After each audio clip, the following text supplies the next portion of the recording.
So, today we will look at a very, very important concept. Actually, it's one of the most important verses of the Yoga Sutra, and it can give us a whole beautiful summary of how we really function in the world. Okay? I'm sure by now you all know yourself much more clearly, differently than what you came here with. Yoga is a path of removing negative limiting beliefs and creating positive ones till a time comes when we don't really require any beliefs. Why we don't require beliefs? Because it all becomes a knowing. And when you are in the knowing, you don't need any beliefs.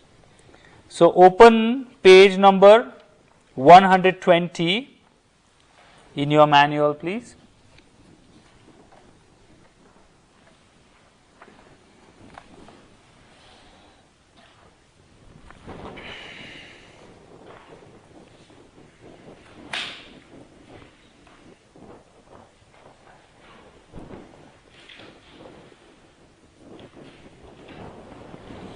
Okay.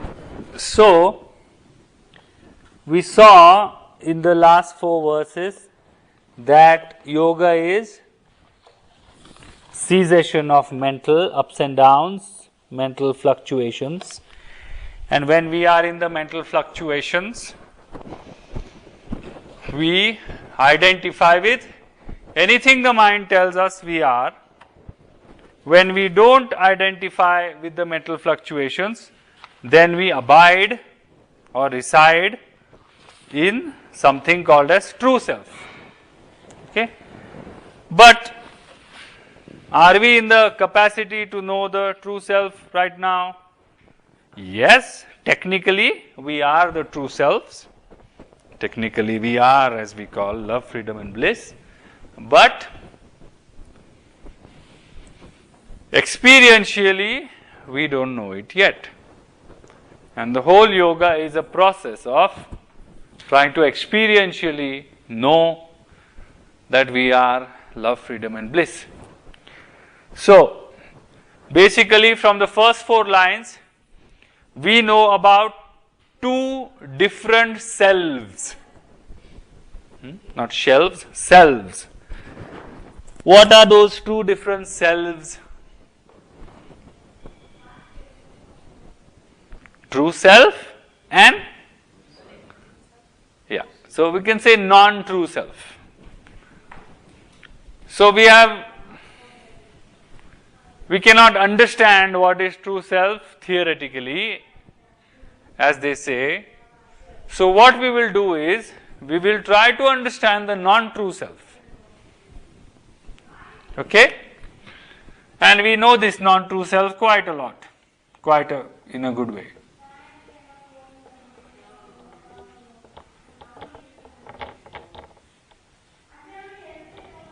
Non-true self.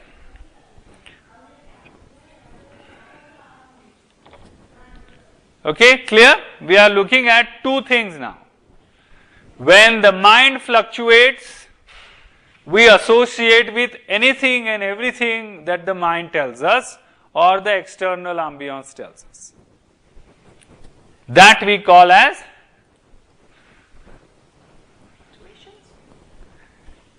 fluctuations. But where are the fluctuations happening? In the non-true self. In the true self, nothing can happen. True self is untouched.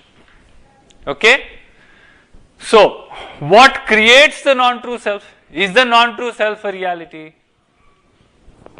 Yes, the truth. Yeah, good. That was a trick question. So, non-true self is a reality. Why? Reality is relative. But truth is one and only, and that is the true self. So basically, what is the creator, or who is the creator of the non-true self? Mind. Okay, but Mind is the field in which we operate. So we cannot say mind really. What of the mind?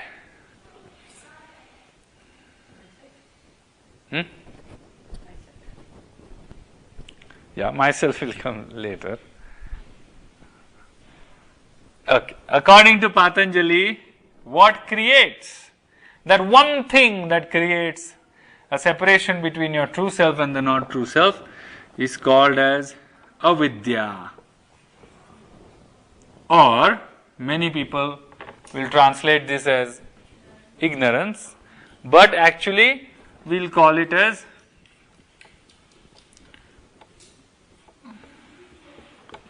non-knowing. Same as ignorance basically, but non-knowing.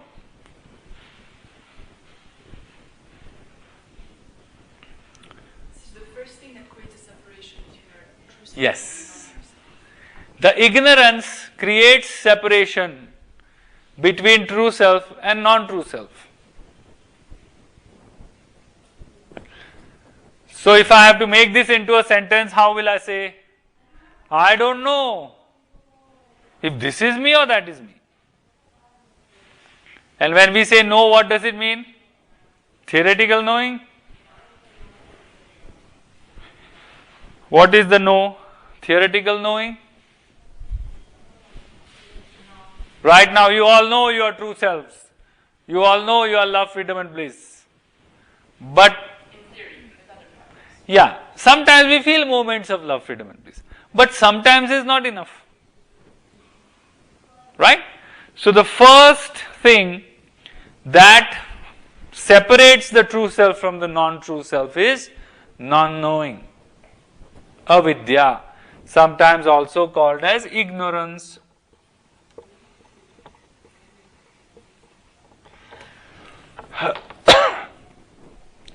The other day in the first lecture, I just told you very casually that when the person knows that he or she is not the false self or the limited self, that person is supposed to have realized, but I had mentioned a specific term called Viveka Khyati, cognizance. Remember I had told? Discriminative cognizance. You know, this is me, this is not me. This is me, this is not me. And then you can choose to stay in the this is me. Right now our choice, our will of staying in the this is not me is stronger than this is me. When our knowing and also the choice and the will of staying in this is me is stronger, then the opposite movement starts happening. Opposite movement means what? From limitation to liberation. When your will chooses to associate with this is not me, then what happens? Your contraction starts. This is not me, but something tells me I have to be that. Then contraction. But when this is not me, that is me. So I have to go towards that, and then expansion starts happening. Okay?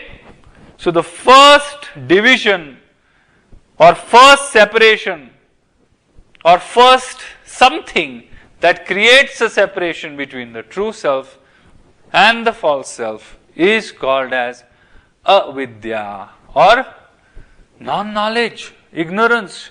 You don't know.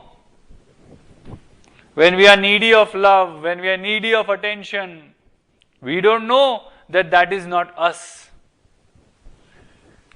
We feel that we are that. We say also, oh, I was so miserable. No.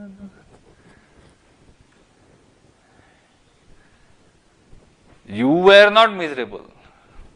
You were love, freedom and bliss that time also. You felt miserable.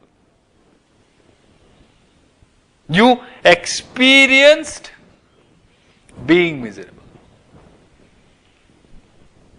That time when you were crying, when you were feeling angry, that love, freedom and bliss was still shining. But you chose to associate with something else. Yes? Remember these. Because right now also, when this is being spoken, the mind will wander, the mind will want to sleep. The mind that should listen will fall asleep.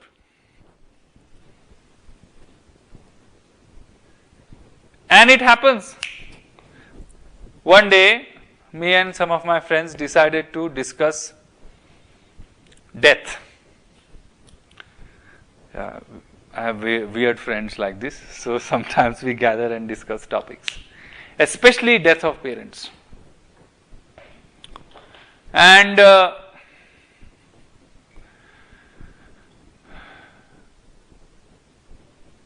one of my friends, he is very strongly attached to his parent and has always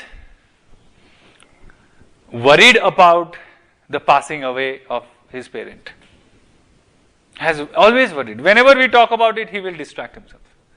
But that night we were sitting, we were discussing, and we said we have to discuss this. Especially I wanted to contribute a lot because my parents both died 2 years ago within 3 months, and it was a big blow to me. And the things that I learned from it is just one of the biggest spiritual experiences of my life. So I wanted to contribute, and others too. And we wanted this guy to stay awake because it was pretty late, 11:30 or so. The moment, we were generally talking about this and that and everything, he was okay. The moment we shifted the topic, let's talk about death because this is something we have to deal with. Immediately he got up, he went to bed, and he said, "Hey, come on, sit on the chair, don't lie down on the bed and listen to us." He said, No, I'm listening, don't worry. And the moment one guy started sharing about how he feels a little strong about his parents' death, next we know he was gone. He was asleep. 1 hour, 2 hours before, when we were discussing everything general, he was awake. But when we started discussing exactly the topic that this friend of mine was afraid or wanted to deal with, the mind put him to sleep. And this is how mind plays tricks on us, and that's why we have to be very, very aware. Okay, so this process of there are 5 steps of the non-true self. If you understand this, you will, it's incredible, it's incredible. The kind of thought that has gone into this concept is just brilliant. So first is what? Avidya. Avidya means, if I call Veronique, Frederick, imagine she is walking like this on the road, and I say, Frederick, she will not turn back. But when I say Veronique, she will look. Why? Because she knows she is Veronique. She knows she is not Frederick. But if she had no idea who she is, then whatever you call, she will look back. You say James and she will still look. You will say Biba, she will look. But she has no concept of herself, no? No knowing, not knowing. Who am I? But she knows she is Veronique. So much that she is a little asleep in the bed and someone says, Veronique, she will wake up. Even her subconscious mind knows she is Veronique. This is knowing. But if your parent give you 5, 6 names, like my parent did, 4 names. I was born with 4 names. Anyway. Luckily only one was registered, so it's okay. But If you have 5-6 names, whatever you call, you listen. Not sure. So avidya, remember this. This is very, very core. This comes in the which kosha this will come in?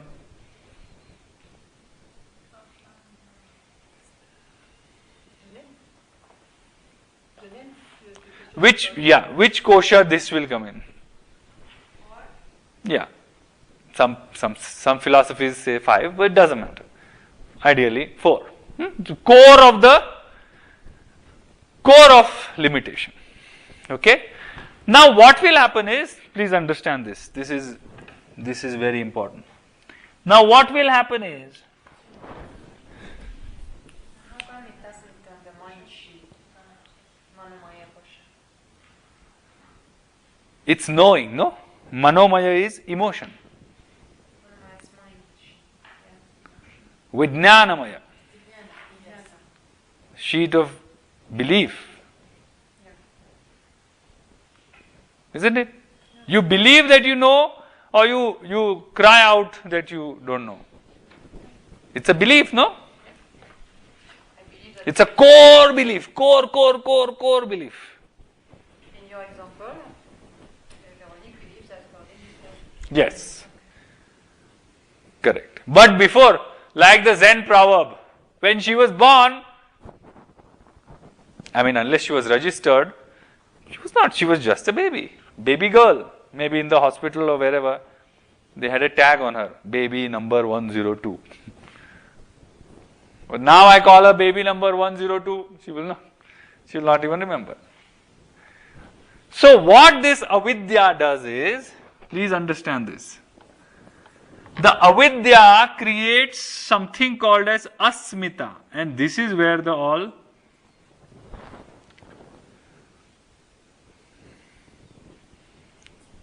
the mess starts. Asmita means I amness. I amness.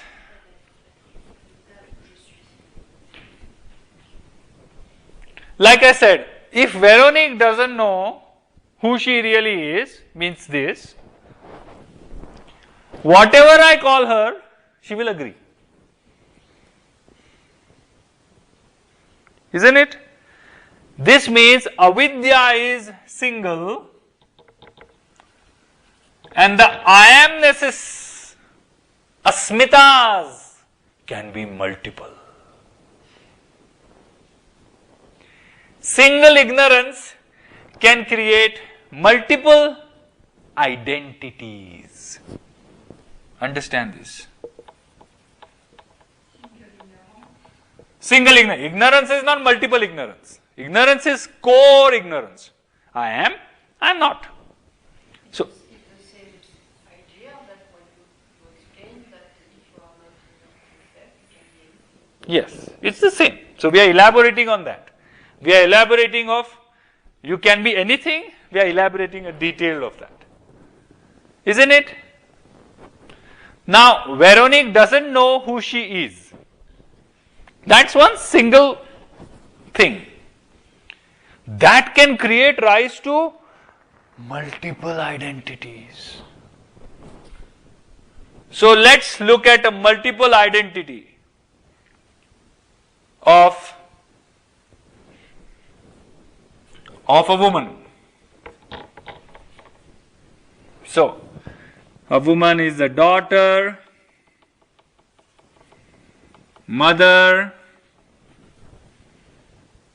sister, wife, employee, employer. Yes, sure, woman, okay, good. Dutch. Means from Holland. What else? Blonde. Beautiful, correct. / ugly, whatever.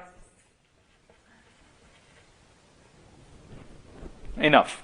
Otherwise, we have a small board. Okay?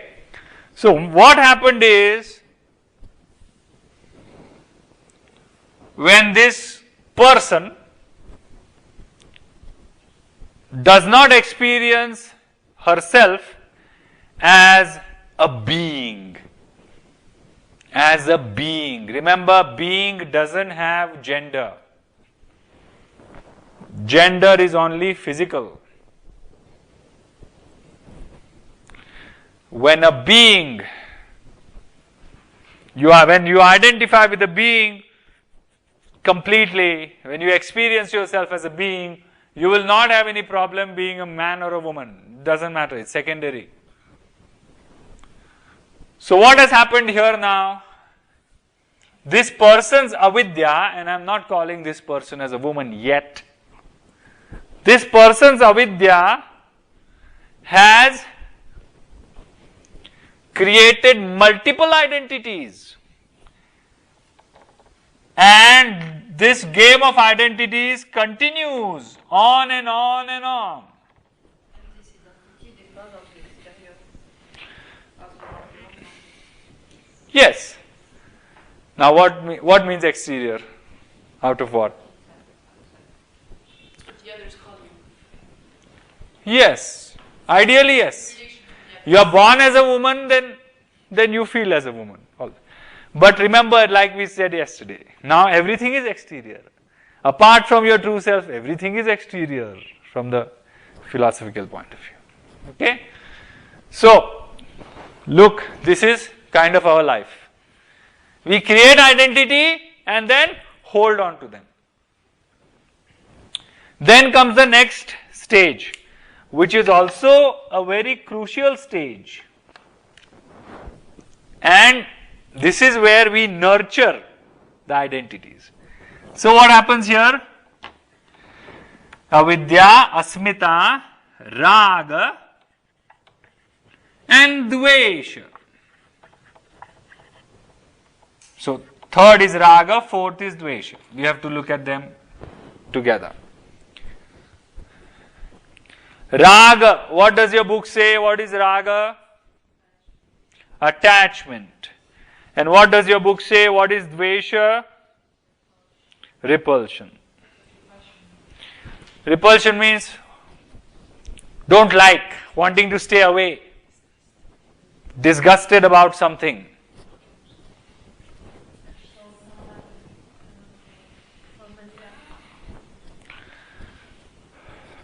You understand? Now what happens here to this woman? She is attached to some identities and she hates some identities. Raga, attachment. Dvesha, aversion.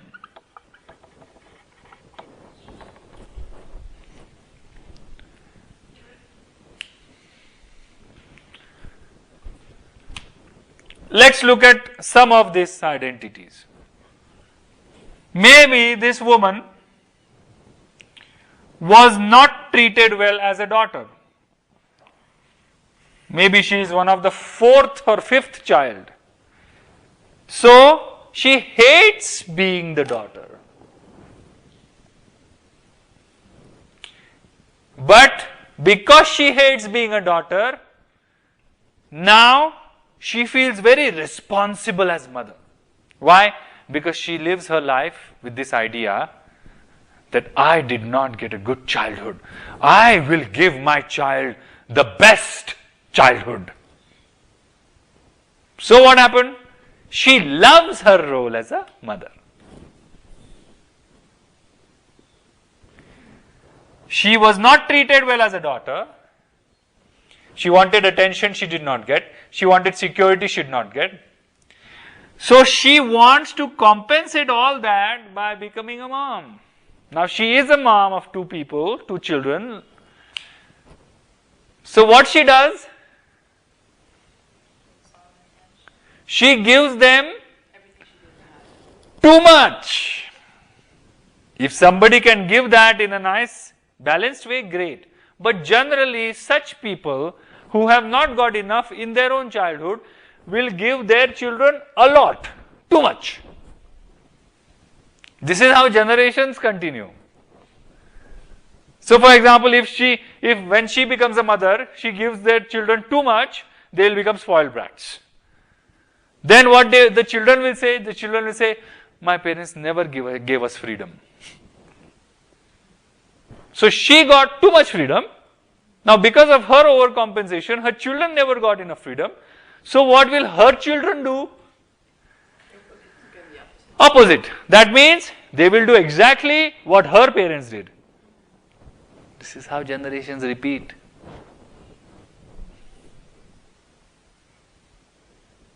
This is where we are not in balance.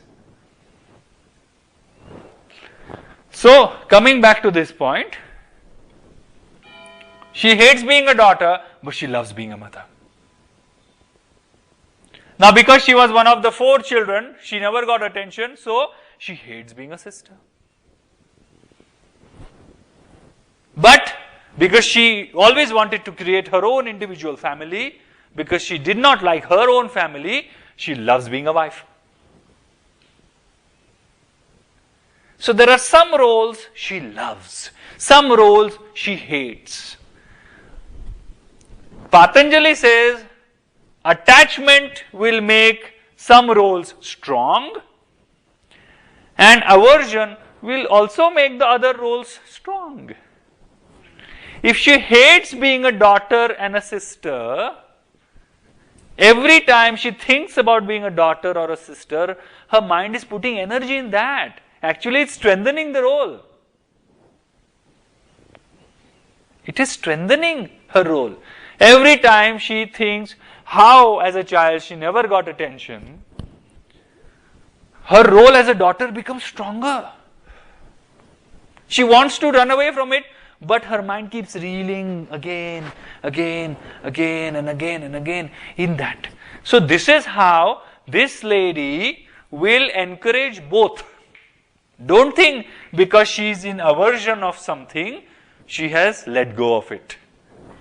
She is putting her energy, she is nurturing both. Daughter negative, mom positive, sister negative, wife positive. I mean, whatever it is, employee, employer. She is putting her energy in both.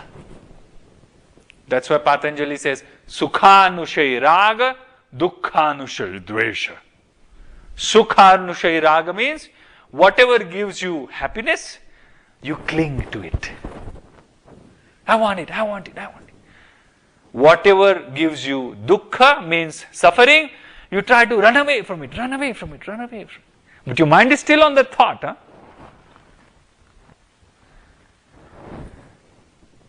That's why Patanjali will say, if you really want to run away from something, mentally let go of it.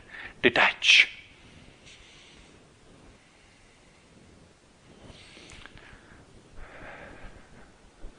Think about it. Like this, we have so many roles that we mollycoddle, that we nurture, in spite of not wanting them. That day we saw the abuser, abused relationship.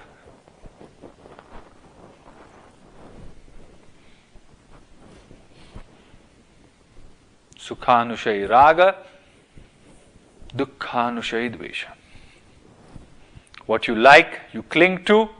What you don't like, you also cling to, but in a negative way, trying to run away from it. It's like this, you are afraid of a tiger. You are so afraid of the tiger that all you see is the tiger.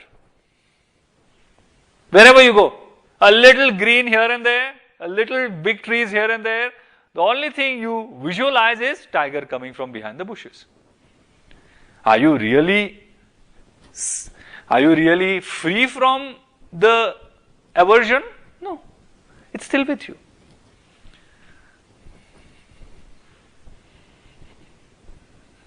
Avidya Asmita, Raga, Dvesha and Abhinivesha. Now this is a very, very crucial thing to understand. Number 5.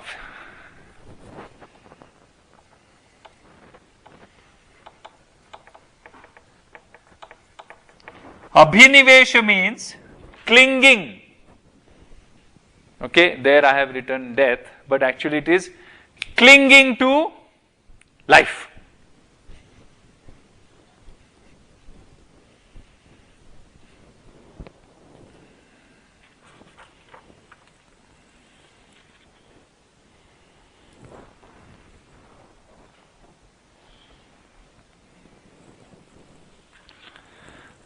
Now, what does this clinging to life mean? What life? Which life? The non-true self-life. Yeah. But generally, our awareness of it is not much. But this life. Cling to the raga. You cling to the rules. All. Knowingly or unknowingly, all. Like, for example, let's look at this woman as a mom. Now we know the story. She wanted to be a mother because she wanted to erase her trauma from the childhood by becoming a mother. Now what happened? She clings to her role as a mother. Means what? Means when the child becomes 18 or 19 and wants to go to college, tells mother, Mom, I have been accepted in a fantastic university in the US. She gets a mild heart attack. Yeah. Why? Because she feels that when the child will go away, she is no more a mom.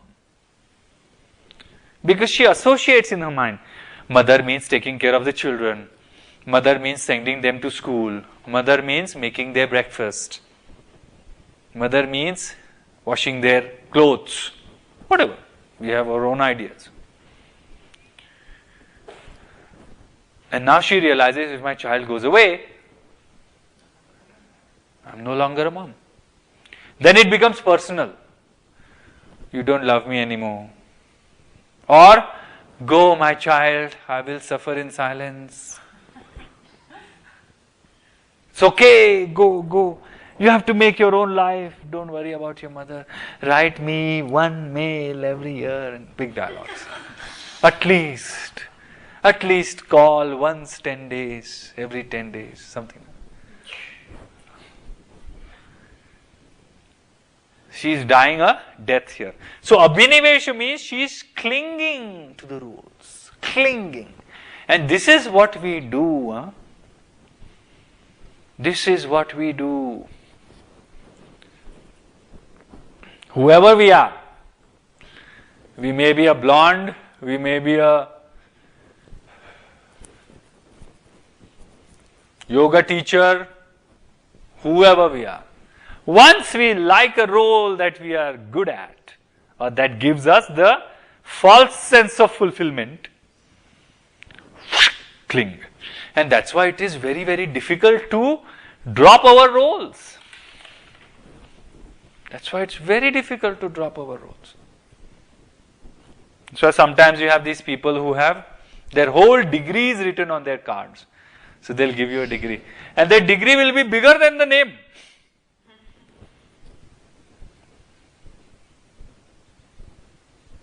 I had once a student like that. She had mentioned so many qualifications on her card that you had to actually find her name. Where is your name on the card? And really, her card was vertical. When I saw the card, her card was like this. Because if the card was like this, then it is not enough for her qualifications. So her card was like this. Actually, she said, hey Prasad, let's keep in touch. I will give you my email. I said, okay. So she gave me her card. And I said, where is the email? She said, behind. Everything. And she was everything. On the card, her name, small font. Big font. Yoga therapist, yoga teacher, Ayurvedic massage, Qigong, sex therapist, psychotherapist, dream therapist. She was everything on the card. Everything. And then I met her after 3 years. She does nothing. She does nothing out of that 3. She does nothing.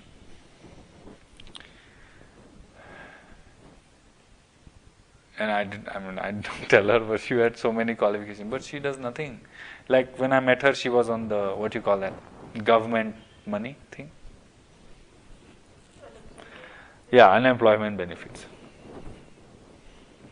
And she came to my course because she wanted to fill in those hours of education, whatever you have to. So, you see,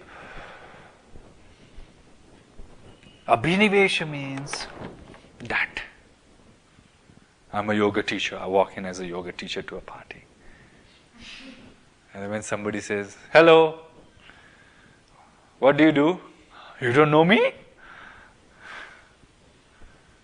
You did not hear? Take my card.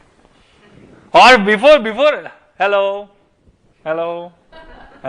So many people like this. Especially it happens in India a lot. They are walking with their cards like this. Hello.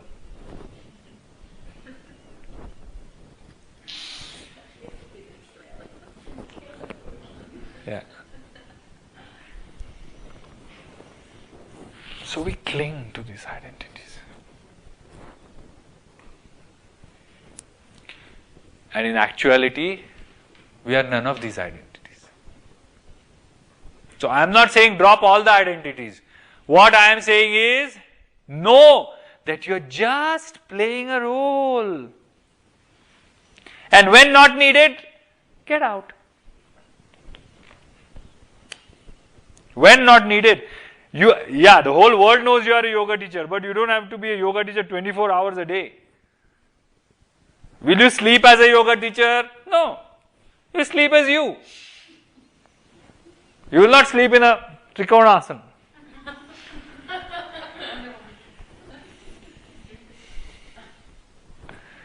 And sometimes others want you to play those roles. There's the problem, and it's funny that this we dress in another way.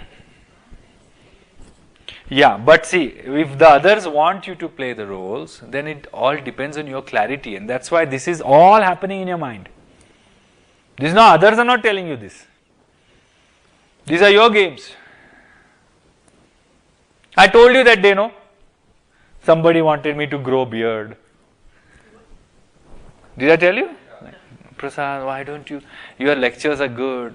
Why don't you grow a beard so that you will finally look like a yoga teacher? Finally look like? What do you mean? How does a yoga teacher look like? So, these are the boxes. In our head also, we have boxes. And really, when not in the role, get out of it. Especially if you have a family, if you have children, it is not fair to them that office manager, general manager from the office comes home and is still a general manager.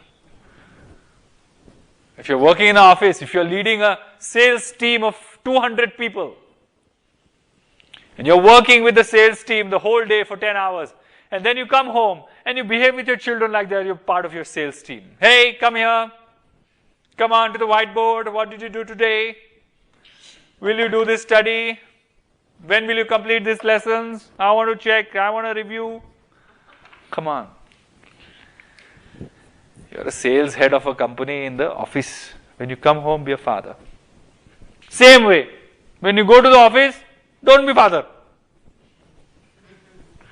This is dropping out of the rules. This is what I told you yesterday in the temples, right? There were the bells. When you go to the temple, you ring the bell to let yourself know that you are going to the temple as a devotee, not as a king, not as a beggar, not as a yoga teacher. You are going to the temple as a devotee of the Lord, not as your profession, whoever you may be. So the bell is there to remind you.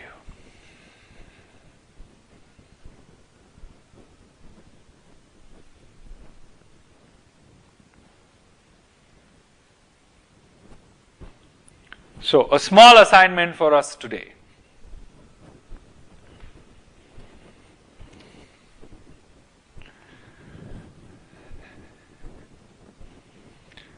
Three identities or roles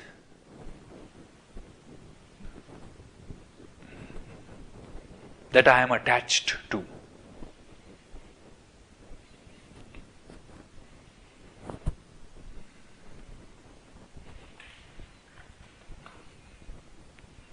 And three identities or roles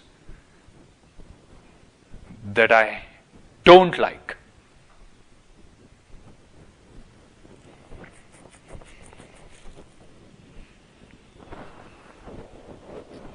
And then contemplate on it.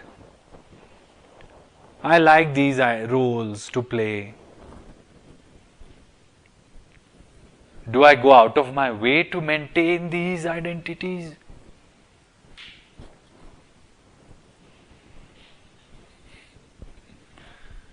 If this identity doesn't exist anymore in my life, what would happen to me?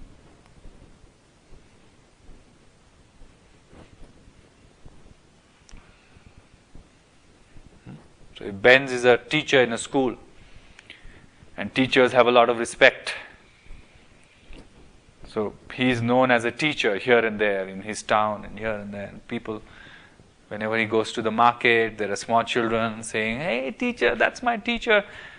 Parents running around saying, "Hey, you taught my child." No, it's a matter of pride. If tomorrow Benz doesn't have to, or is taken away from being a teacher, what would happen like this?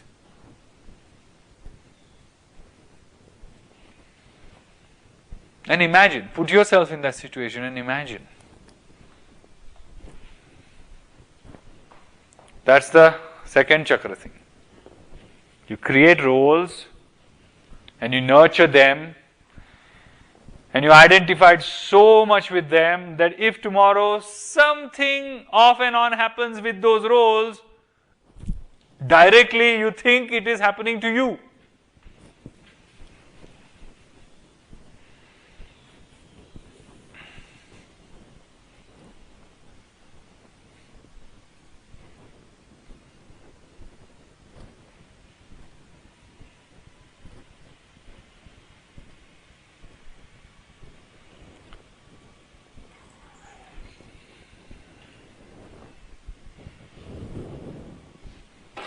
Whenever you are not playing the role, keep it off like a television. It's literally like a instrument. Switch it off so that sales manager, the moment he is driving back home, he should switch off the role as a sales manager and prepare. Take that time when he's driving back home to mentally get ready to switch into the role of a father or a parent or husband or whoever. It can also be very confusing to have so many roles Yes, but we create. from one to another. Absolutely. That's one of the bases of confusion in our lives.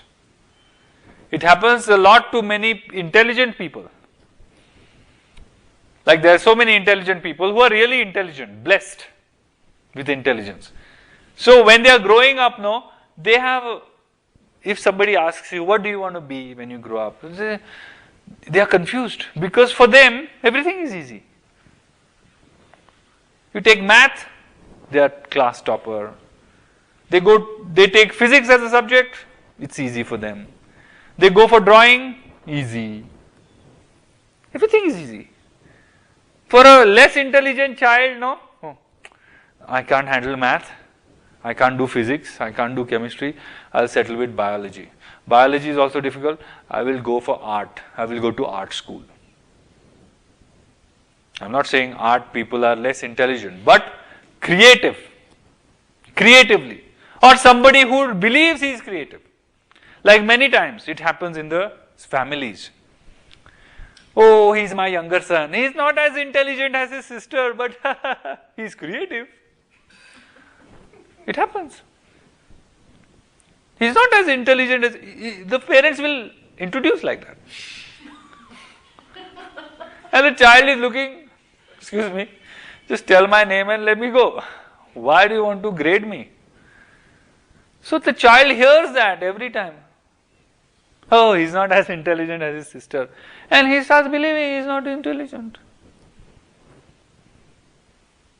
Or with, imagine there were 2, 3, maybe 3 sisters.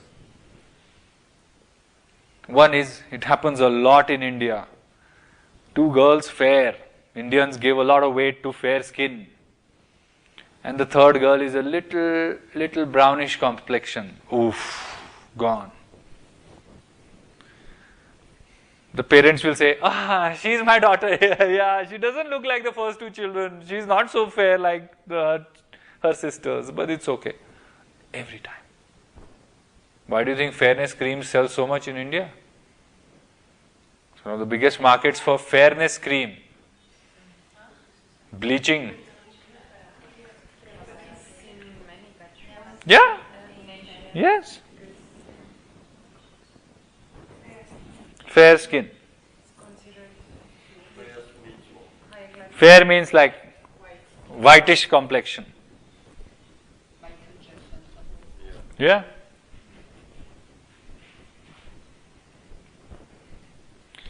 So we have many identities, and it comes not just some identities come naturally, cultural identities. You are an Indian, you are a Hindu, all this. You are born into it, and you get brainwashed into it. So, abhinivesha means clinging to the identities. That's why there's a beautiful example in the scripture about person who is an actor. So who is a good actor? A good actor is the one who can or who is able to pull out of the role after he is finished playing it. Let's imagine there's a popular actor who has to act in a play in the morning and in the evening. In the morning play, he plays the character of a murderer, a thief, a murderer. And in the evening play, he plays the character of a king. Now he better get out of the role, not just remove the makeup, but even mentally, he should get out of the role. Otherwise, what will happen?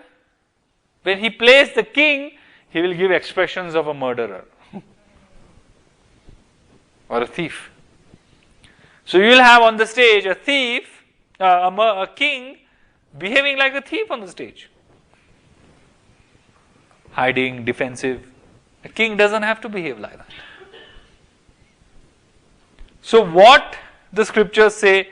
The scriptures say that we are all playing roles and it's okay to play roles. But remember that you are playing roles and you are not the roles. So just like the actor, get out of the roles, know who you are, and then you can play anything you want. Doesn't matter.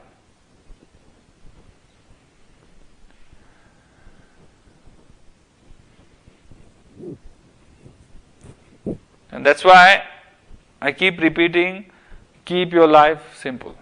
Keep your life simple. Keep your life simple. Simple in every way. In the identities you create, in the roles you play, in the responsibilities you take, in the obligations that you create.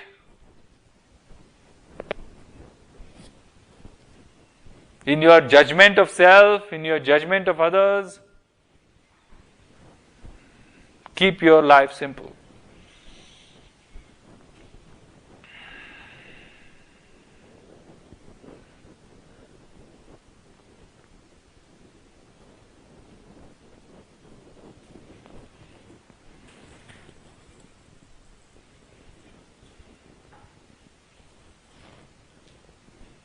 Okay?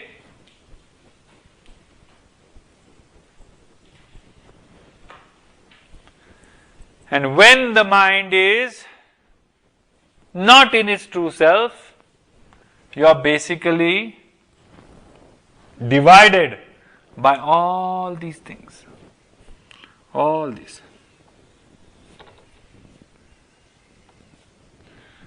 And Patanjali says we are so caught up with playing each and every role that we who are we? We are outside the board. We are not even on the board. Who we are not even on the board. I have not even mentioned it. We are outside, we are here.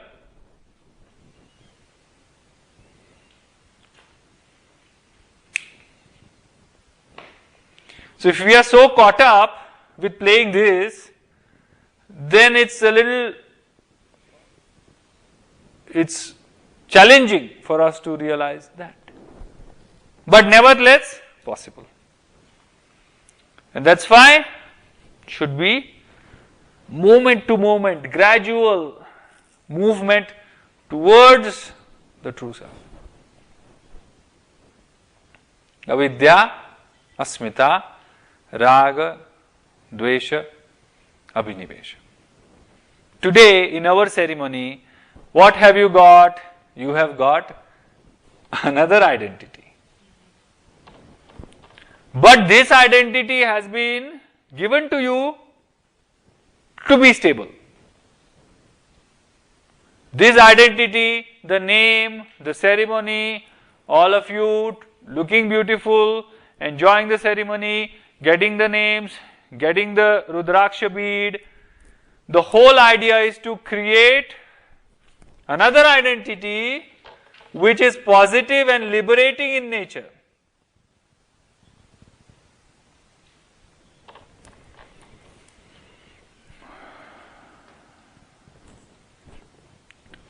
So what we have created here is literally a mini true self.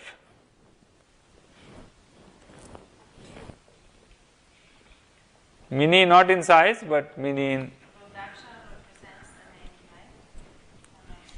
Rudraksha means, literally, it is a beautiful concept. Rudraksha means it is a part of Shiva. Rudraksha is associated with Shiva. Rudraksha means a part of Shiva. And what is Shiva? Universal consciousness. So when you look at the Rudraksha, remember, you are it.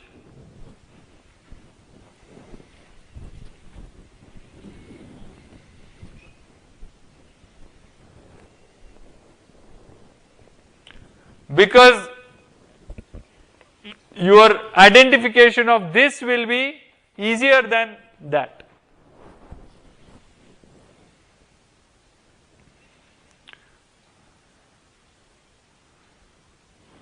So when all these roles confuse you, and then you come home and you tell yourself, I'm so tired playing all these games, I just want to be Mangala. And then stay at home, the whole day Mangala. Announce to yourself, today is my Mangala day. Please don't disturb. I'm going to be home. I'm going to have a nice 2-hour bath. I'm going to polish my nails. I'm going to read what I like.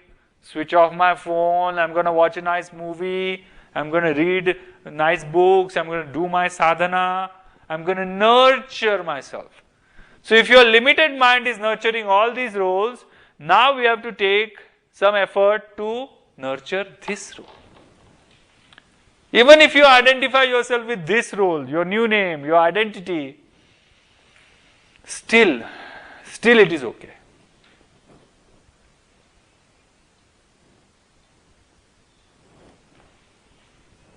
Avidya, Asmita, Raga, Dvesha, Abhinivesha, Panchaklesha.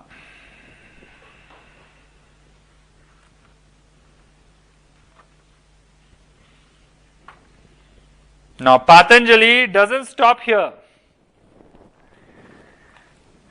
Patanjali goes ahead and tells us that if we don't rein in these identities, they will create psychosomatic effects on our body. If you don't control your attachments and aversions towards these identities or asmitas, they will create different psychophysiological or psychosomatic disturbances.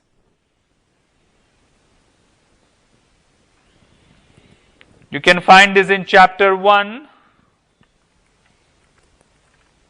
verse 30. Or in our manual, page 120. What are these psychosomatic, psychophysiological disturbances?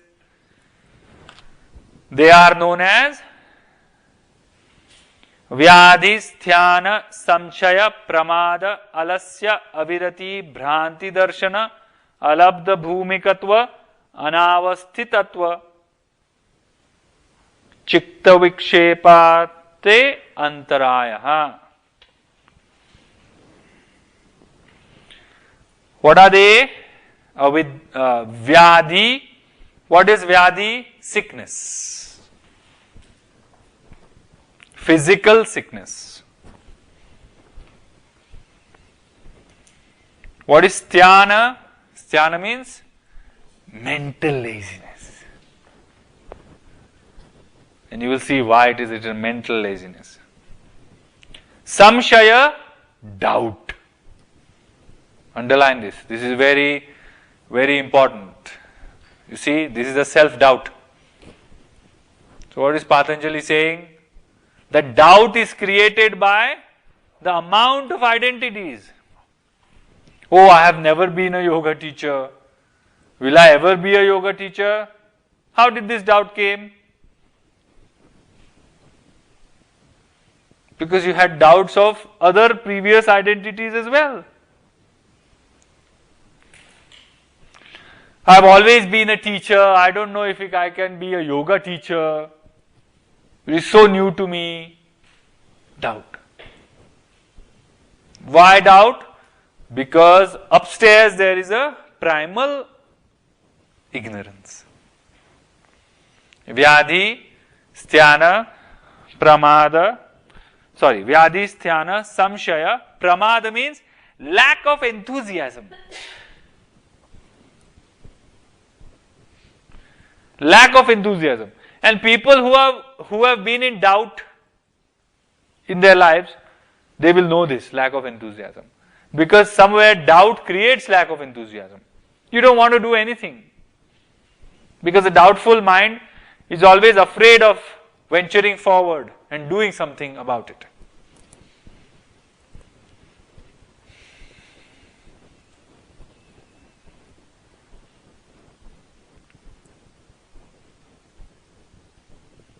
Alasya, sloth. Sloth means physical laziness. Don't want to get out of the bed,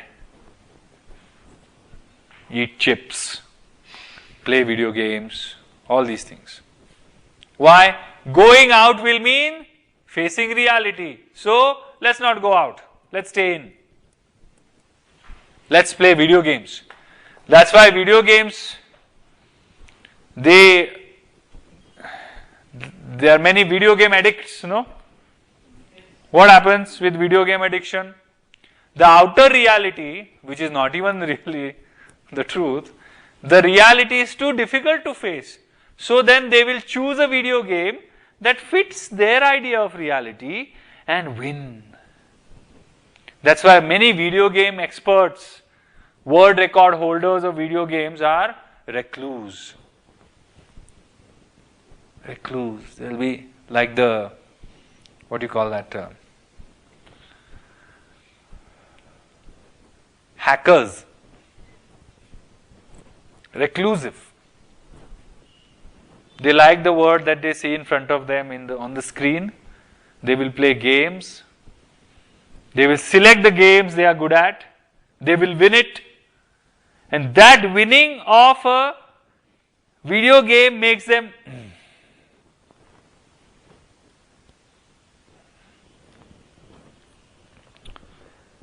avirati, sensory craving. Means what? Eating chips. Eating chips or chocolates or whatever. You can see that. How it, during Patanjali's time, perhaps there were no chips, but his foresight, he knew that after 2000 years after I mentioned this scripture, there will be people who will get addicted to chips and chocolates. Let me put one point. So he put avirati.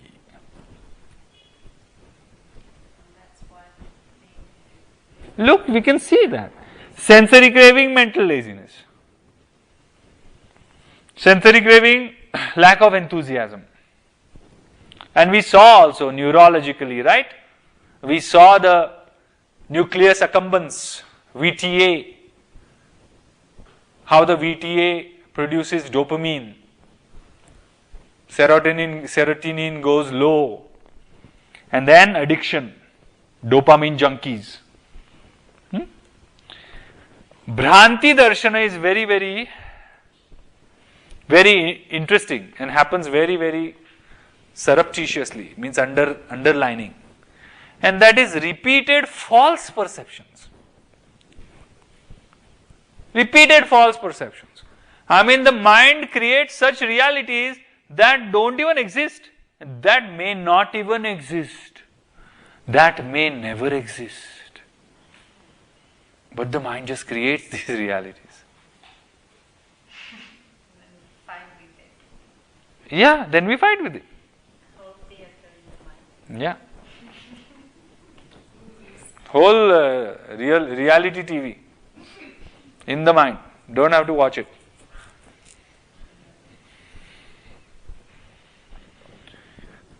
Repeated false perceptions about whom and what? About self and others. Because that's all we have, no? What else we have? Life is pretty simple. This and that. That's it. You have anything else? No. You either have this or that. So we create false perceptions about this and that.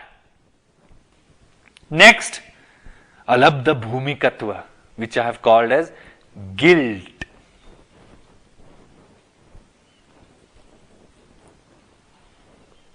Sometimes they will also call this as despair caused by failures.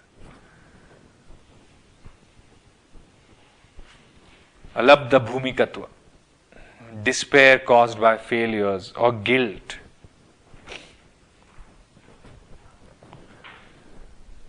This one, the alabdha bhumikatva, will feed into something that we saw in upstairs. Up. What is that? Look properly. The psychophysiological disturbances, this one, guilt, will feed into. Okay.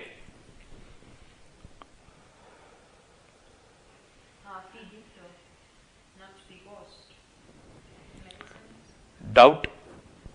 Repeated failures, no? Will feed into the doubt. Oh, last 3 times I tried it. And it didn't work. Why should it work now? Come on. Why can't I just trust the last 3 times it didn't work? It will never work. So what I just created, repeated false perception.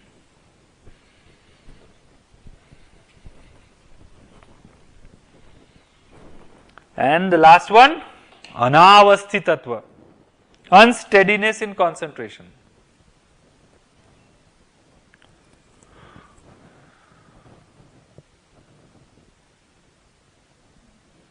Anavasthitatva means not able to concentrate anywhere. If that person is eating, mind is not there. If the person is bathing, mind is somewhere else. If the person is eating, mind is on bathing. If the person is bathing, mind is on food. If the person is walking outside the house, mind is on inside the house. And this creates separation, mind-body separation. Body is doing something else, mind is doing something completely different. And that's why when we do the Anjali Mudra, we consciously say mind, body coming together, moving towards the heart.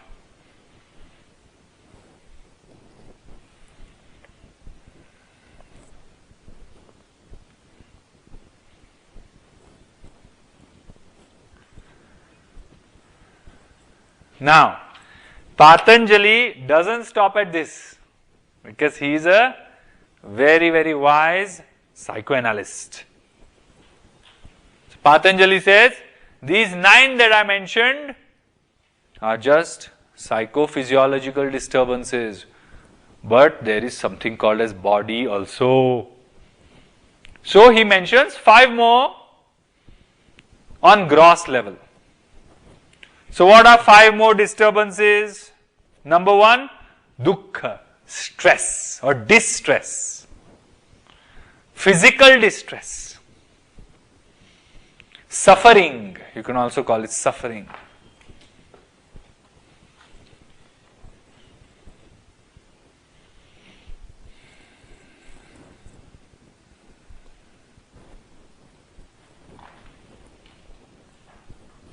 Dukkha, distress. These are called vikshepa, sahabhuva.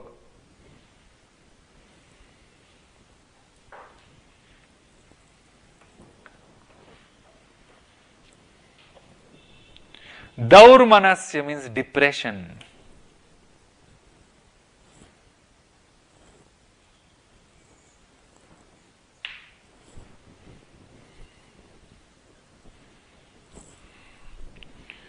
You can also call it confusion. Daurmanasya, confusion. Something that's far, far away from a steady state of mind. Next, angame jayatva. Angame jayatva means shaking or trembling and stiffness of limbs or body. Shaking, trembling or stiffness. And we see this in asanas, remember? Think of it. We see this in asanas. Trembling or stiffness. We saw the emotional sides in the asana, how the emotional body plays a big role in stiffness of the muscles. Angame jayatva.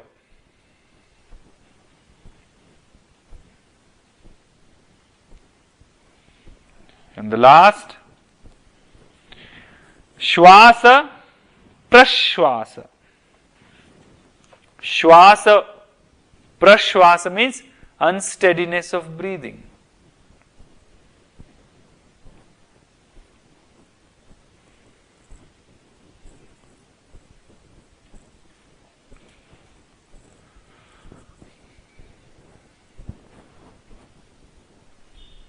So you see how clearly and elaborately Patanjali has mentioned the whole process.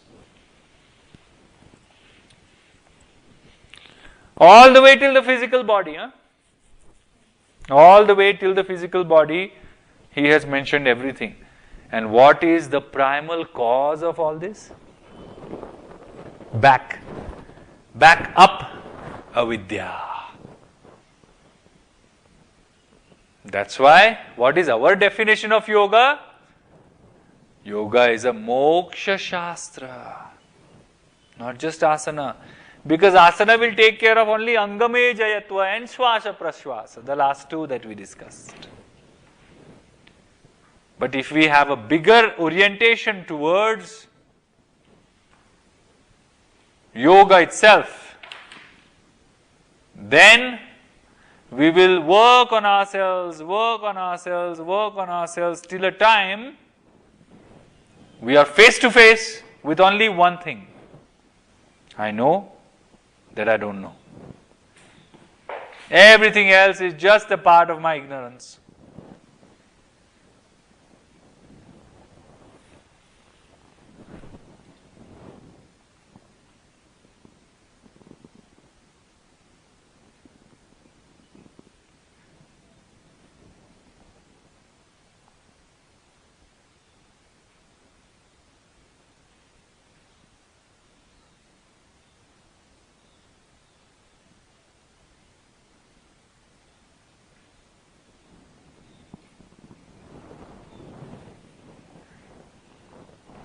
You see how detailed and how amazing this theory is.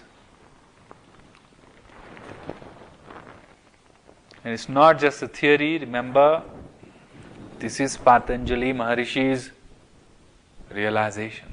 So it cannot be wrong. And it is supported by many other saints and mystics who have used this method to realize themselves.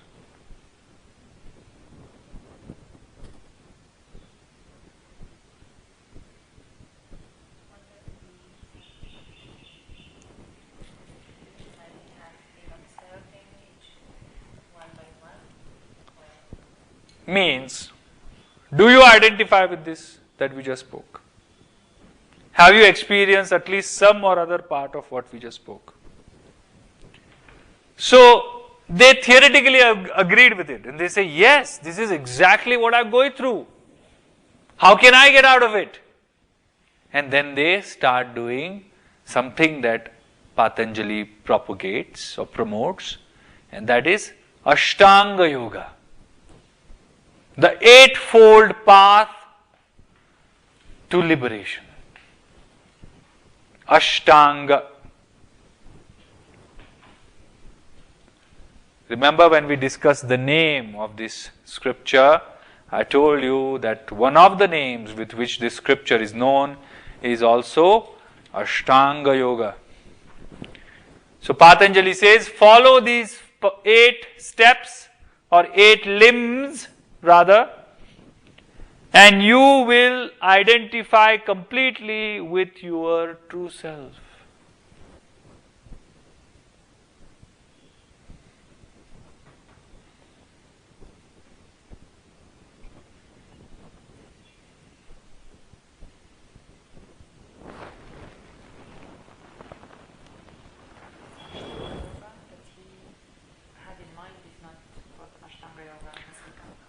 Patanjali's Ashtanga Yoga has very, very less to do with physical asana practice that is done under the name of Ashtanga Vinyasa Yoga nowadays.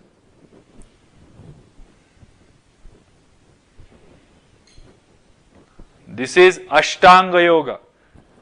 The asana routine that are followed nowadays are Ashtanga Vinyasa Yoga.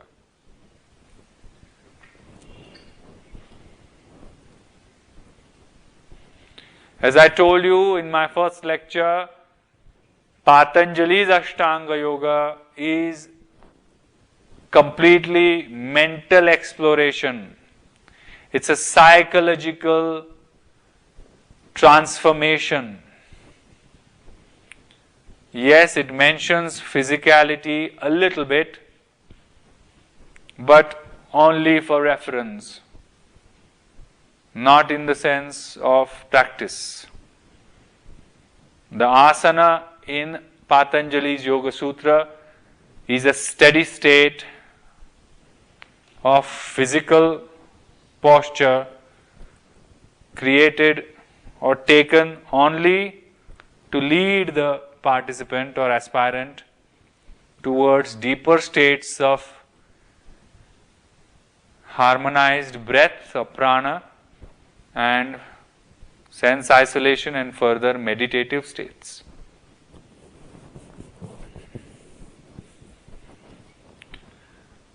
So, Patanjali says, if you want to get out of avidya or ignorance, follow the eightfold path, work on yourself with vigor, with self-study, and with trust and surrender to God. Patanjali Maharishi says, if you want to begin the journey of Ashtanga Yoga, eightfold path,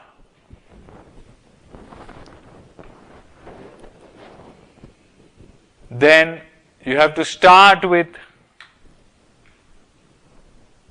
three things. He says, tapasvadhya ishwar pranidhana means, tapa, I told you in the morning, tapa means burning, but in the psychological sense it means fierce motivation, fierce vigor. The fiery element. It's not vigor means it's not like, oh, next time maybe I will try. No, I will go, I will do it. Self-motivated. And not just motivated, but also strongly pursuing the path of Ashtanga Yoga. Second, Swadhyaya means dedication and discipline to self-study and self-growth.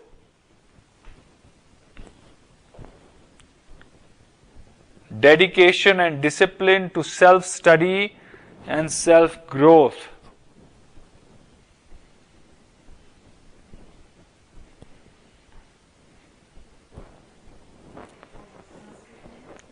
Swadhyaya, S-W-A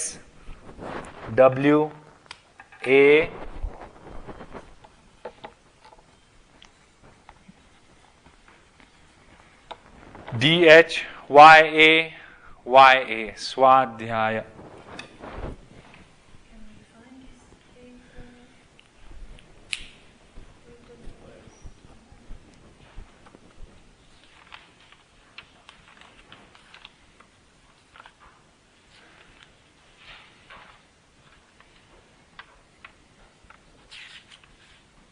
It is chapter 2 verse 1.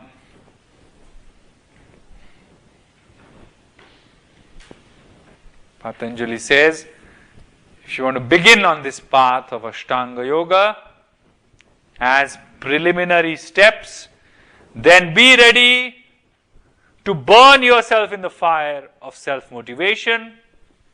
Be ready to be self-disciplined and dedicated to self-study and self-transformation, and above all, last but not the least, firm faith and surrender to God or the bigger reality, the truth itself.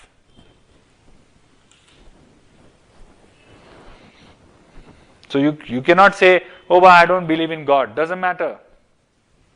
Do you believe that there is something bigger than you? Do you believe that there are steady states of physical and mental balance that you can achieve? Then trust. So in simple terms we can say, trust yoga. Trust the process. And surrender to it. Whatever happens in the process, don't let go of it.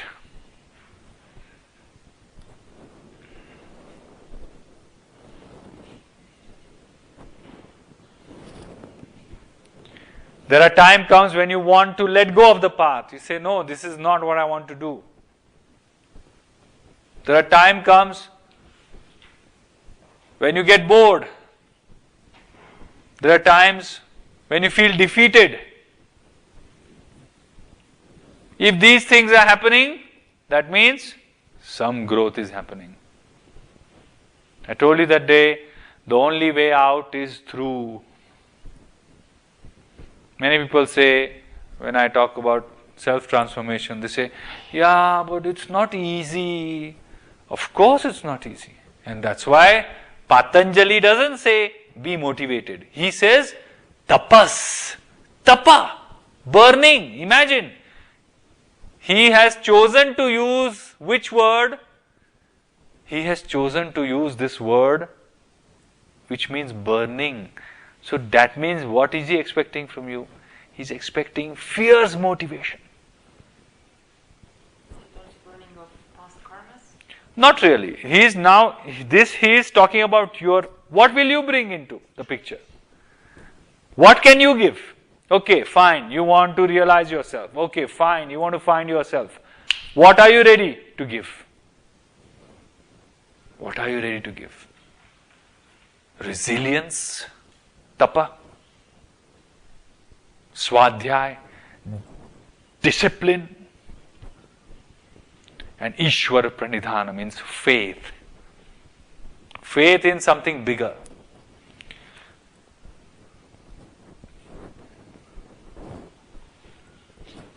There is a very beautiful Hatha Yoga scripture,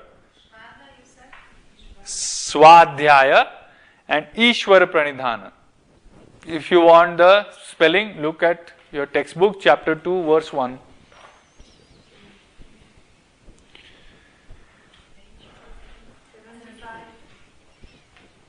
There is a beautiful scripture by the name Gheran Samhita, and in that scripture, the author mentions 3 things that you need to trust.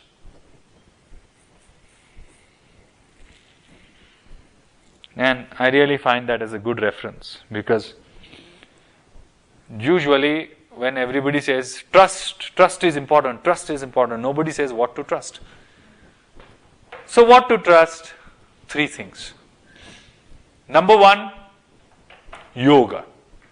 The science of yoga. The technology of yoga. Trust it.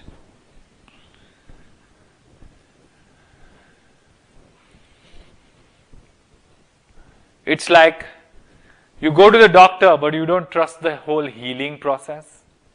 It's not possible. If you want to heal yourself of some sickness, you have to first trust the healing process. So yoga is our path, yoga is our process.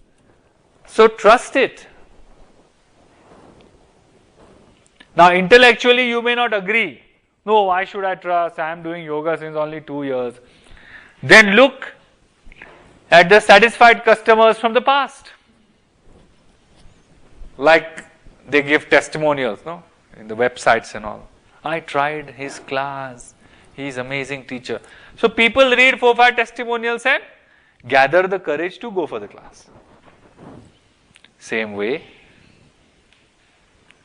what you are reading now, the book in front of you, the Yoga Sutra of Patanjali, is itself a testimonial that process of yoga works. And process of yoga is capable of bringing you to the heights of spiritual evolution. The second thing that you can trust or you should trust is the guru, the teacher, the intermediary.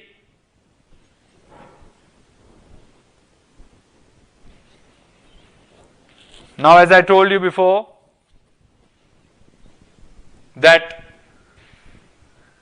if you want to be well again, if you don't want to be sick, or you don't want to stay sick, you go to the doctor. So first, you have to trust the healing process. Second, you have to trust the doctor. Same way, you have to trust the guru.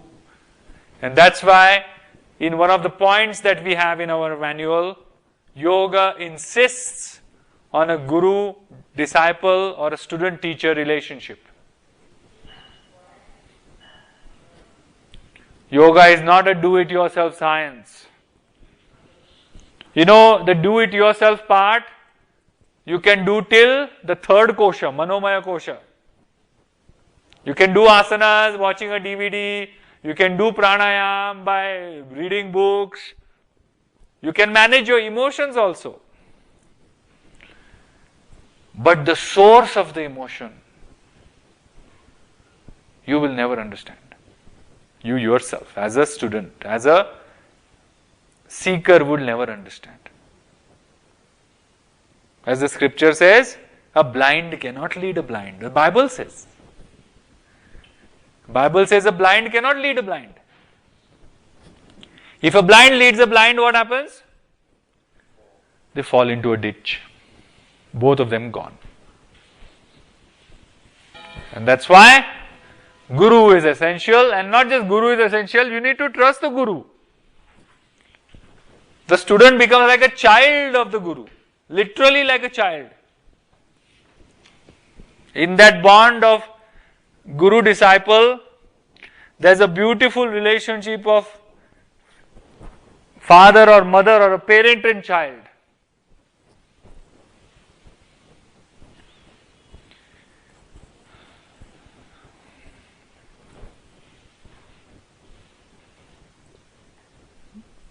Third, which is perhaps the most difficult, trust yourself.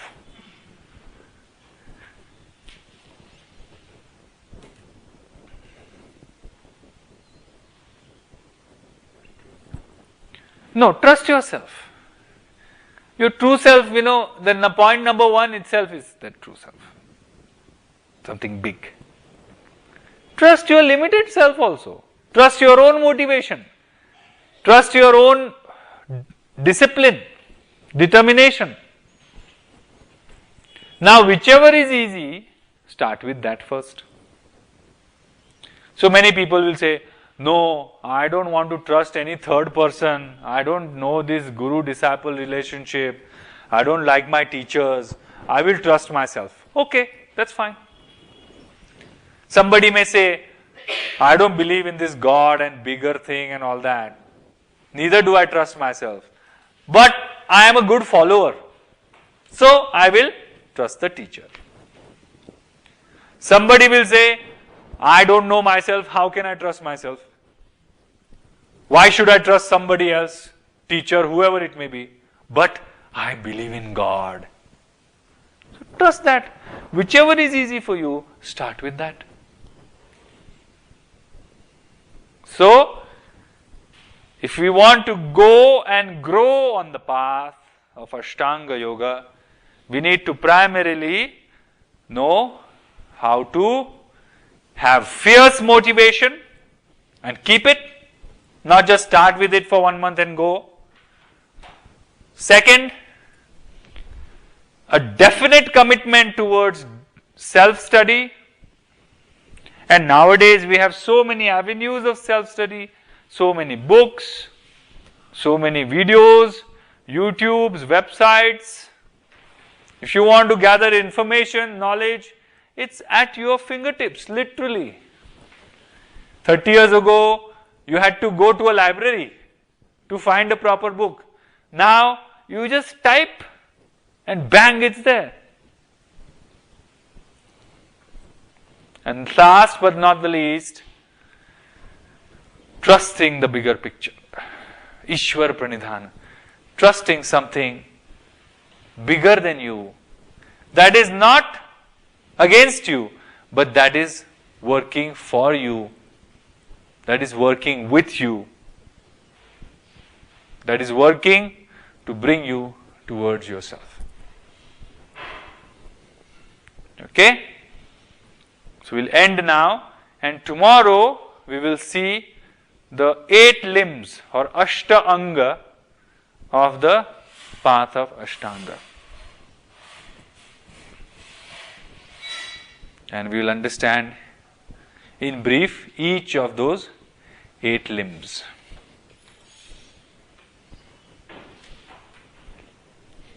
Okay?